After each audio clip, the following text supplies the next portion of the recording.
क्या बीजेपी 2019 के मुकाबले 150 सीटें और हारने वाली है? क्या उसका आंकड़ा 2019 से 150 सीटें पीछे जाने वाला है?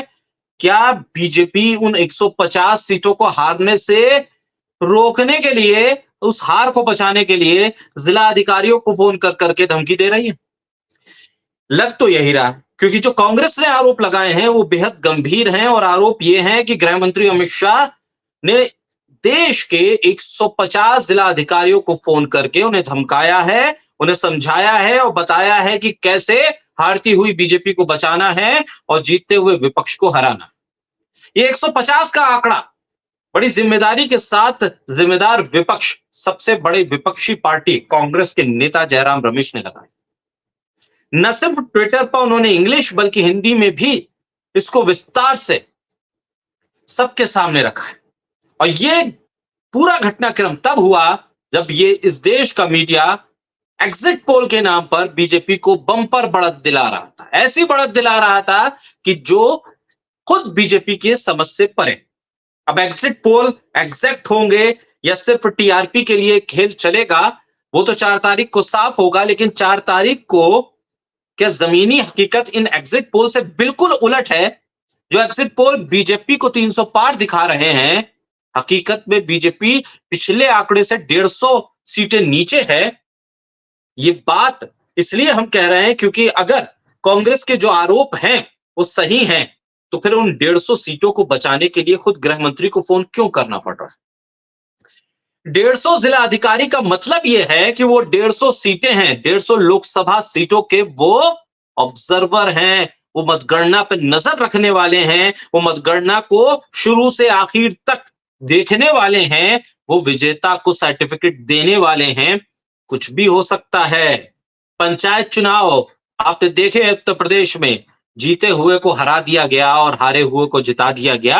आखिरी वक्त में किस तरह से जीते हुए उम्मीदवार को सर्टिफिकेट न देकर जिला अधिकारियों ने, वहां पर नियुक्त अधिकारियों ने हारे हुए बीजेपी के उम्मीदवारों को टिकट दे दिया था, सर्टिफिकेट दे दिया था। अब ऐसे में अगर जयराम रमेश ये गंभीर आरोप लगा रहे हैं कि 150 जिला अधिकारियों को फोन किए गए हैं, तो फिर मामला गंभीर है। चुनाव आयोग को इसमें दखल देने की जरूरत थी। चुनाव आयोग सामने आता और कहता कि ये मामला बहुत गंभीर है। ये मामला इसलिए गंभीर है क्योंकि 7 चरण में चुनाव संपन्न हो गया और ऐसे में दुनिया भर को, पूरे भारत को मीडिया एग्जिट पोल के झांसे में लिए बैठा है और उधर खेल हो जाए 150 सीटों पर।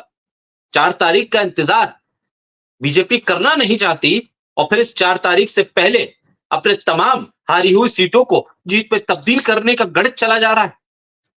चुनाव आयोग को जवाब देना चाहिए क्योंकि तमाम जिला अधिकारी इस वक्त चुनाव आयोग को रिपोर्ट कर रहे हैं, चुनाव आयोग के डायरेक्शंस ले रहे हैं, चुनाव आयोग की कही हुई बातों को सुन रहे हैं। तो क्या चुनाव आयोग को क्रॉस करके गृह मंत्री ने तमाम जिला अधिकारियों को बता दिया कि आपको कैसे काम करना है? ये तो विश्वसनीयता चुनाव आयोग की धूमिल हो गई, खत्म हो गई। लेवल प्लेइंग फील्ड का नारा देने वाली चुनाव आयोग के सामने अब 2 ही चीजें हैं।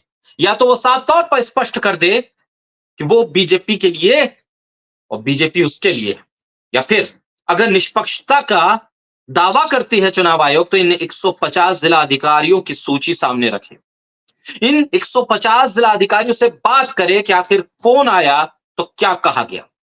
और खुद विपक्ष के नाते अगर कांग्रेस ने ये आरोप लगाए हैं 150 जिला अधिकारियों को फोन वाली, तो जो जानकारी है वो चुनाव आयोग से भी साझा करे, बताए कि वो 150 जिला अधिकारी कौन से, और चुनाव आयोग से कहे कि या तो इन जिला अधिकारियों को बदला जाए या फिर इन जिला अधिकारियों के ऊपर जिन्होंने दबाव डाला है उन पर केस होना चाहिए और जिला अधिकारियों को फ्री हैंड छोड़ना चाहिए।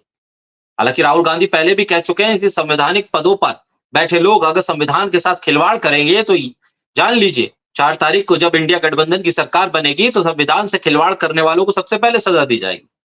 अब देखना होगा कि चुनाव आयोग के वो तीनों आयुक्त जो संविधान की शपथ लेकर बैठे हैं वो इस गंभीर मामले पर क्या कहते हैं, और विपक्ष जो आरोप लगा रहा है उस पर गृह मंत्रालय, गृह मंत्री और बीजेपी की तरफ से क्या कुछ कहा जाता है, और मीडिया क्या इस खबर को चलाएगा, इस पर डिबेट करेगा कि 150 जिलाधिकारी कौन है जिनको धमकाया गया, या फिर वही टीआरपी और वही एग्जिट पोल के आंकड़ों से उधर खेल चलता रहेगा 3 तारीख की रात तक, ताकि टीआरपी भी बटोरी जा सके और खुश भी किया जा सके। लेकिन गंभीर सवाल, 150 जिला अधिकारियों को फोन क्यों किया गया?